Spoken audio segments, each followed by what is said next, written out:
জীববৈচিত্র্য সমৃদ্ধ সংরক্ষিত বনাঞ্চল হবিগঞ্জের সাতছড়ি জাতীয় উদ্যান। এ উদ্যানে রয়েছে নানা প্রজাতির উদ্ভিদ ও বন্যপ্রাণী, বিশেষ করে বিরল প্রজাতির নানা বন্যপ্রাণীর দেখা মেলে এখানে।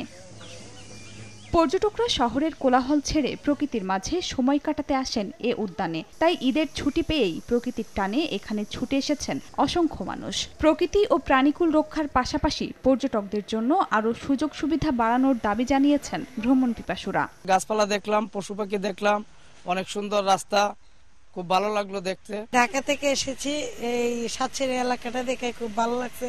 বানর আছে, বিভিন্ন ধরনের পশু পাখি আছে। অনেকে দাঁড়ায় গান করতেছে, মনের আনন্দে খোলা হলে। এদিকে পর্যটকদের ঘুরতে যেন কোনো অসুবিধা না হয় তার জন্য নেওয়া হয়েছে বাড়তি নিরাপত্তা ব্যবস্থা।